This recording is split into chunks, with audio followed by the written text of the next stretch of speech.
Isang mapagpalang araw, makasaysayang araw sa lahat sa inyo na nagmamahal na tunay sa Diyos at sa bayan.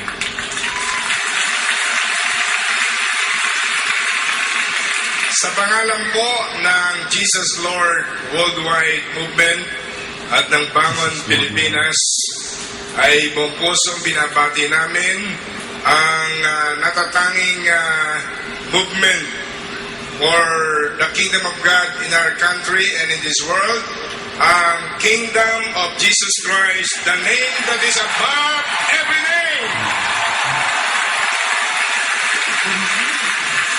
Sa pangunguna po ng ating ginagalang na kaibigan, Pastor Apollo Kibuloy,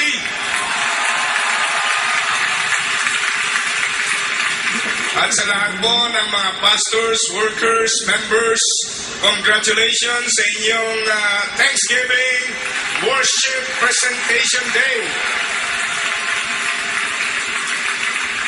Kanina po, sabi ko sa holding area ng mga kasama nila Ate Neneng Lizada, Ate Ingrid Canada, at ng ating ginagalang na spiritual leader, Pastor Apollo Kibuloy, sabi ko po sa kanila, nakita ko mga nakaputi, naalala ko yung Revelation 3:5. Sabi ko ng Revelation 3:5, yung maging mapagtagumpay hanggang sa huli. Hindi ko pupurahin ang kanilang pangalan sa aklat ng buhay sa langit. Dadamitan ko sila ng puting damit. Iyaharap ko sila sa aking Ama at sa aming mga anghel. Revelation 3:5. Kaya buong puso po ang pagbati ko sa inyong lahat sa isang movement na pinangalan ng ating Diyos, the Kingdom of Jesus Christ, the name above every name, King of Kings and Lord of Lords.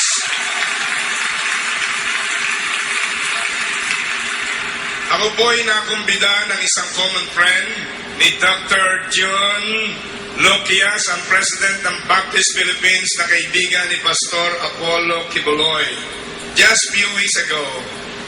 At nagulat po ako na ako po'y makarating sa inyong Central Church doon sa Davao.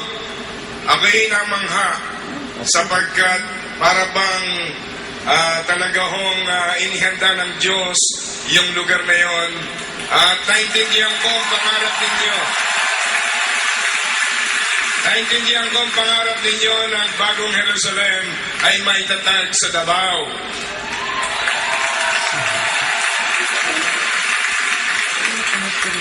Sabi ho sa akin ni Pastor Apollo Kibuloy, alam mo, Brother Eddie, matapos na mag-shake hands tayo kanina at magyakapan, bigla kong naalala yung pangarap ko nung March 8, 2008 na dumating ka rito, nagkamayan tayo at nagyakapan tayo. Yung pangarap ko na yon nung March 8, 2008 is confirmed today.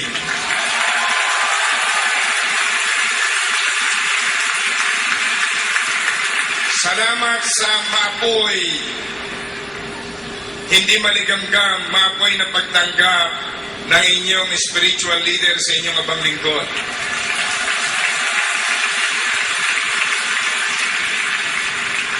Bago ko po tapusin ang aking maikling pagbati, gusto ko lang encourage kayong lahat, mga kapwa ko tagalangit.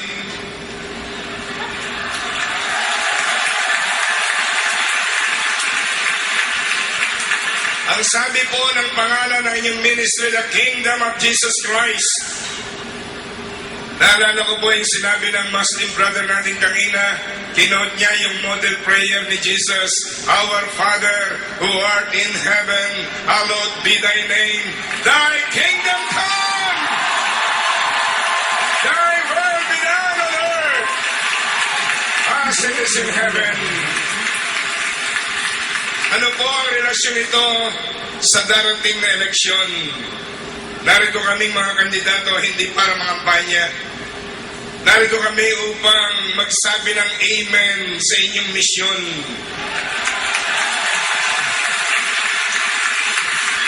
Kingdom of God, sabi ng Romans 14:17, is not a matter of eating and drinking. Kingdom of God means righteousness, peace, and joy of the Holy Spirit. Kaya binabati ko ang inyong samahan sa inyong pagtatagumpay. Mawawala na ang korupsyon at katiwalian sa ating bansa. Mawawala ang violence and terrorism. Maghahari ang righteousness na sinabi ng good book. Righteousness exalts a nation, but sin is a reproach or a disgrace to any people. Again, congratulations to all of you, especially to the world-renowned preacher of righteousness, Pastor Apollo Kibuloy.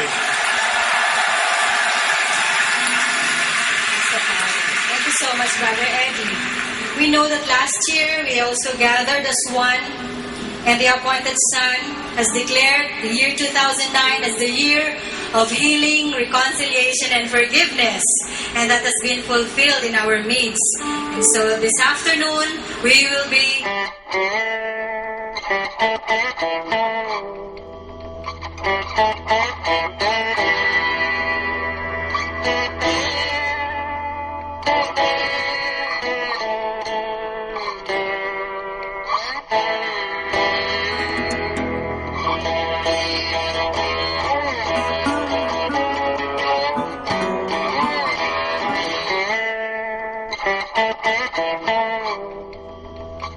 Thank you.